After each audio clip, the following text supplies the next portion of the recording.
Hi, this is Dave Jewell from Shoe Ranger.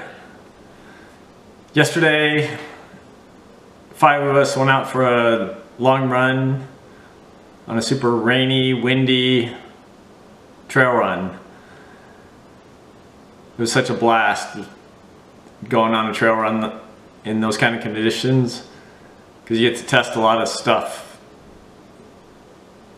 clothing and running shoes. And so I put on the Altra Lone Peak 2.5. First time ever, never run in it before. Put it on, laced it up, ran for 2 hours, took it off.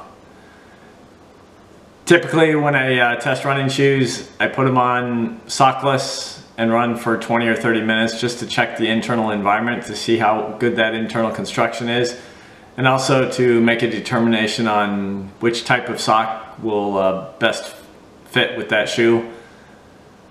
In this case, I didn't do that. I just put it on and went for 2 hours with socks on and did a test. It's another way to find out if a shoe works for you.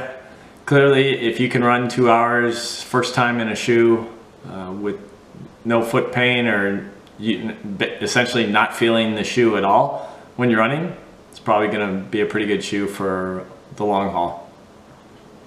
So anyway, let's dig in to the Altra Lone Peak 2.5.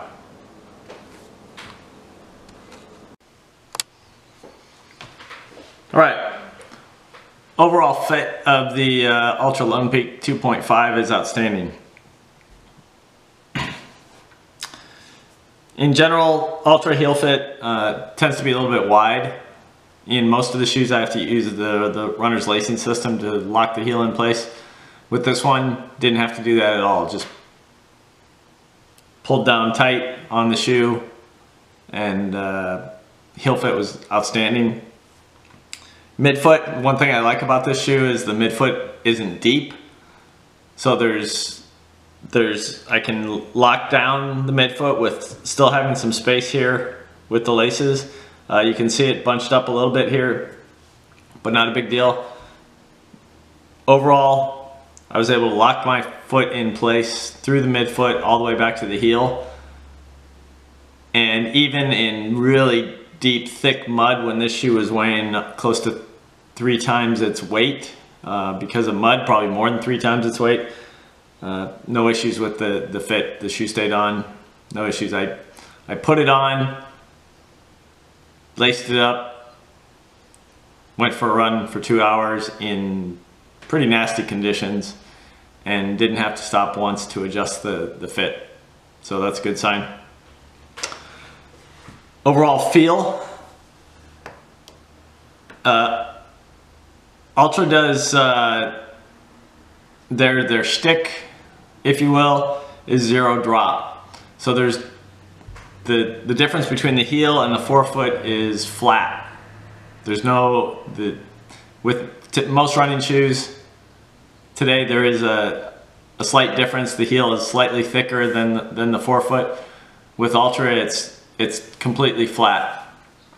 For most of you, that means if you go from a traditional brand, being Asics, Brooks, New Balance, or whatever, you're gonna have to adjust into an Altra because your Achilles is gonna stretch a little bit because of the flatness of the midsole.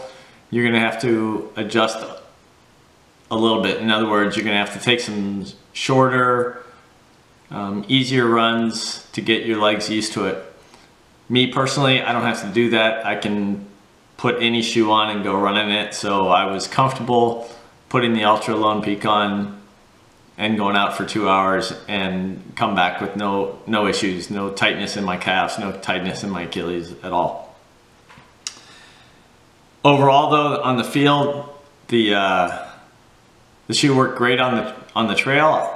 Obviously the trail takes a ton of the impact, but those transitions, and on this run there were probably 3 or 4 transitions where we got on the road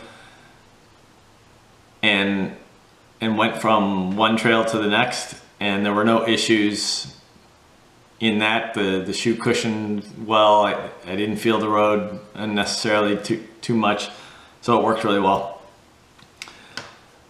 Function, didn't really get to test the traction because in mud it was more, it was just slippery. It's not just plain mud, it's clay, and when it gets wet, it sticks to the outer sole, and you just slide everywhere. And so it didn't really matter. There was very little true traction being done out there yesterday. So we'll test that in the future, but you can just tell there's multi-directional lugs. The lugs are deep. I'm sure the traction is good, and specifically because Altra has a very wide forefoot, that'll disperse all the energy. In other words, give you a nice even amount of energy to toe off. I think there's going to be lots of traction up in the forefoot just because of that.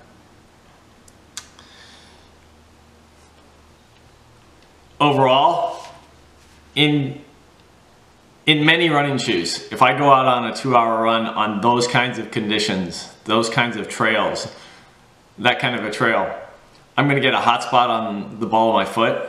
That's either because the fit is suspect, I can't lock the midfoot and the heel in place well enough, so that's number one, or number two, my foot is sliding off the platform.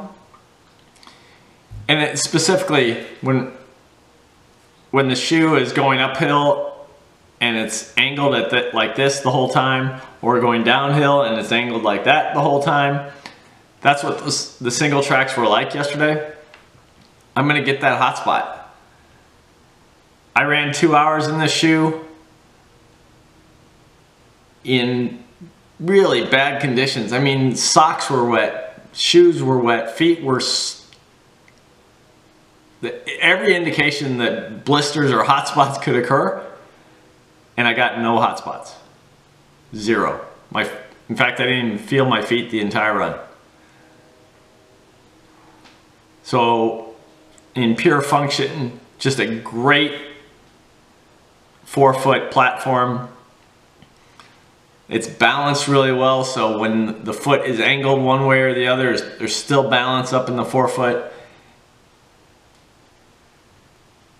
And the fit is good enough in the midfoot and the heel that it keeps the foot in place. And fit and function go together. If you've got a shoe that fits really well, it's going to function better. So that's it for right now on the Lone Peak 2.5.